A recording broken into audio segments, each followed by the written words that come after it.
G'day everyone and welcome to Blue Abroad. I'm Dan and we're on another episode of Analytics Corner The Rivals, and today we're focusing on the West Coast Eagles Footy Club. So without any further ado, let's get straight into it.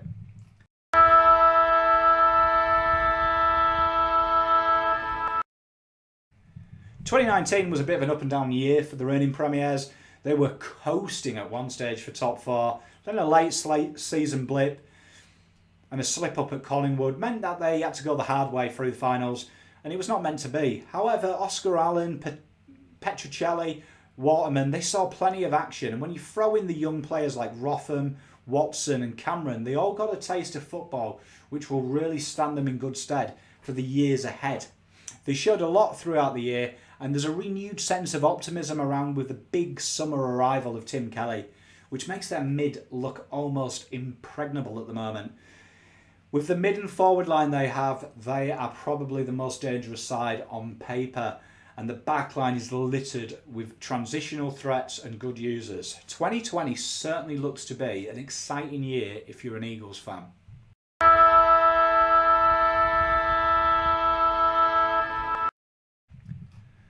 So let's have a look what they brought in, and probably the worst kept secret in the AFL trade period was Tim Kelly. They've tried for 2 years to snare him, and he finally returned home to Western Australia this year. And quite simply, Tim Kelly is outstanding. Since his arrival in the AFL, he is literally taken the AFL comp by storm, really.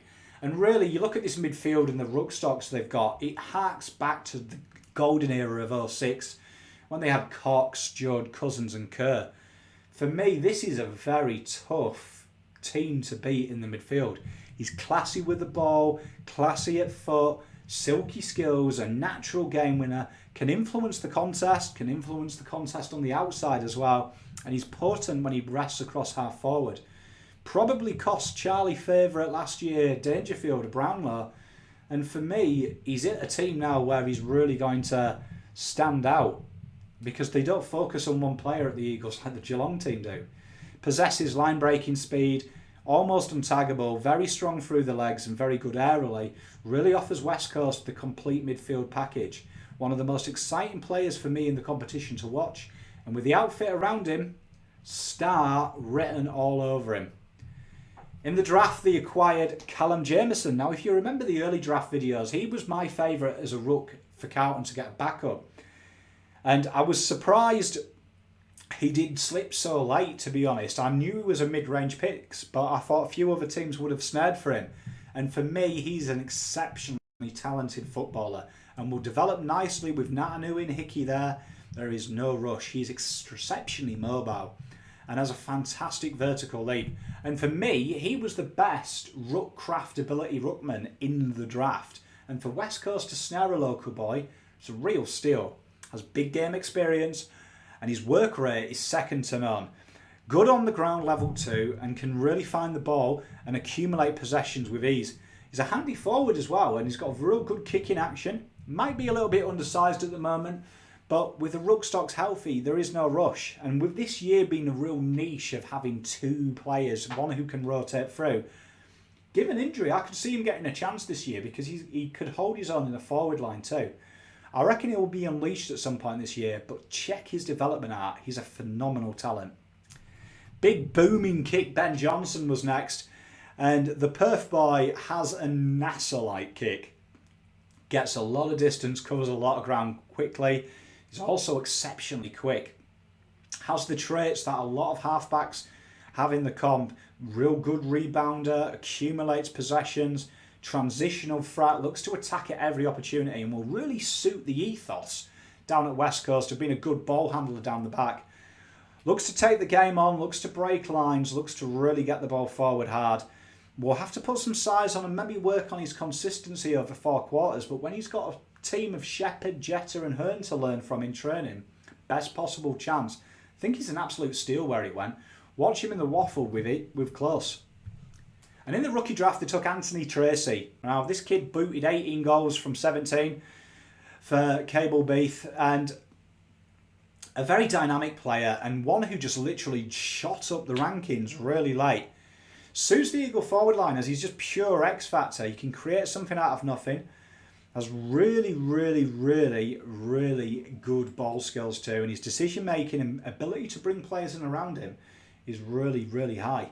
Tackles hard, loves the pressure and that element of the game, and looks to impact the game wherever possible. It's a very raw product though at the moment. It's very raw, and there's some question marks on his size, but given some gym work, given some guidance, he's got some wonderful small players to play with him in training. They are the masters of developing small forwards. There is no question about the Eagles, and this could be the steal of the draft when we look back at it. Watch his development in the WAF with interest. Solid little footballer. And the last pickup in the rookie draft was Tasmanian Mitch O'Neill. Now, his surprise dual Australian slid down to where he did. He is a very similar type of player in his game style to Zach Merritt at Essendon.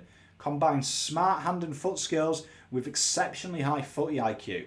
He looks to break through packs in congestion. With his speed, got a real quick first couple of steps, and he hits up 50 really comfortably. Very quick and a good engine already on him. Had a few niggling injuries which probably put a few teams off.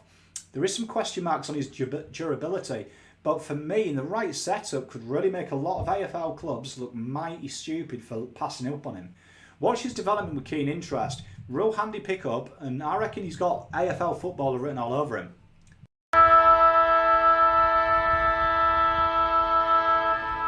Let's look at the round one team for the Eagles. And for me, you look at this and wow, it's an absolute bout inside, isn't it? So, I mean, let's just take a look at the sections then. So, I mean, the back line. You've got Duggan, Barrass, Shepherd, Hearn, McGovern and Jetta. These guys are phenomenal footballers. I mean, Barrass and McGovern are two of the best in their positions, with Hearn and Jetta on side. Shepherd and Duggan showed a lot last year. You've got ball use, rebounding ability, intercept ability, take the game on. It's a transitional powerhouse, and all of these six are exceptional ball users. And they're feeding a midfield that's Sheed, Yeo, Gaff, Natanui, Shuey and Kelly. And I don't think there's a better midfield combo in the comp than that. I mean, Yeo tough to the ball, wins everything, a tackling machine. Gaff's class on the outside. Sheed is a combination of brute and skill. Shuey and Kelly, exceptional users, take the game on. And Natanui, he looks good, doesn't he? And for me, he's easily in the top three ruckmen in the competition on his day.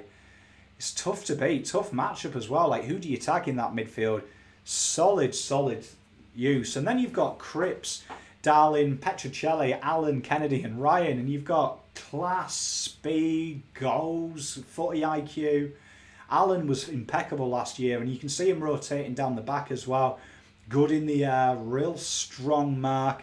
Kennedy and Darling, they need no introduction. Jamie Cripps is forward pressure personified. Petruccelli and Ryan, you've got the pace there to tear teams apart, and the footy skills, solid side. Hickey, Hutchins, Redden and Cameron, another talented small forward off the pine. You've also got Willie Rioli to come back. Tough to beat, I'm telling you. I mean, that is pretty much as solid a team as you will see in the AFL. It's a very good side. It ticks all the boxes. Exciting times if you're an Eagles fan.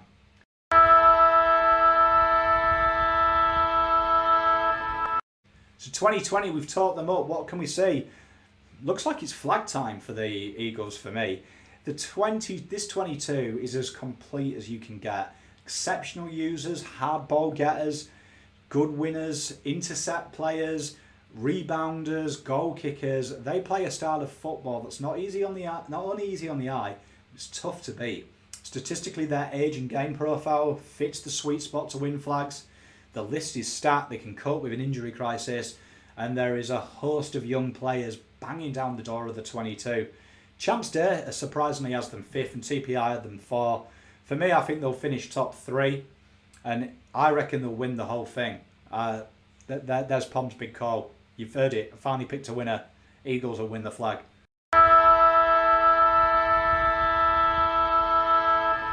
Who's the one to watch? Well, I mean, we've just called them the flag winners. Tim Kelly, for me, is your Brownlow lock as well. Super excited to do this little profile on him. He is a contested beast in the guts. He's got the ability to destroy you on the outside. Catapults himself up to get marks. quick player, hits ups inside 50 well, can kick goals himself, awesome set shot. And although the midfielder he's already packed with stars, you've just sprinkled it with the most brilliant jam icing you've ever seen. They're cooking up something tasty this year, and they rank poorly in contested positions, which was a surprise last year. This is only going to elevate them towards the finals again.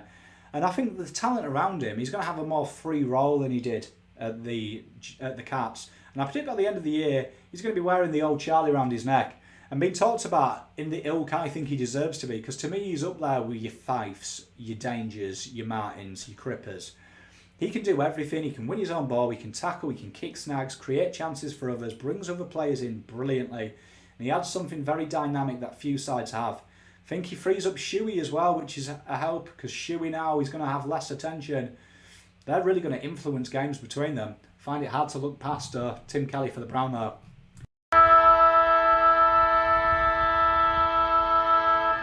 How do you beat them? It's a tough one, isn't it? Because I've talked about them. Well, centre clearances is their issue, and hardball gets. It's been a tough thing against the good sides, and if you pressure this midfield and you start to win them clearances, you take away their control factor. They like to control the footy. They like to control and play a high press, and you've just got to stop that kick mark game style. You really man up, really put pressure on. Some of the best games to watch, and the old boxing adage, style makes fights, is the Tigers versus this lot. And it's because of that. They play a high pressure game, just makes it a little bit more interesting. It puts a bit of pressure on them kicks. If you allow these guys to have uncontested possessions, say goodbye to 4 points. And for me, this is the most highly adaptive team on the comp.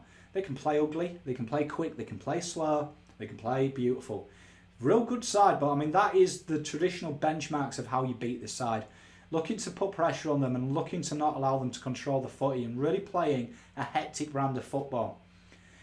But be careful. They've added to the midfield, and I think it's going to be hard to find a game plan if these guys play fire. As always, guys, thank you so much for watching. We're down to one more, which is Richmond next week, but I wish the Eagles the best luck in the world this year. I enjoy watching your football team. Real nice team to watch. Hope you have some fantastic year ahead, except against my Navy Blues. Be sure to like and subscribe our channel for more wonderful content. And as always, stay Navy Blue, folks. See you later.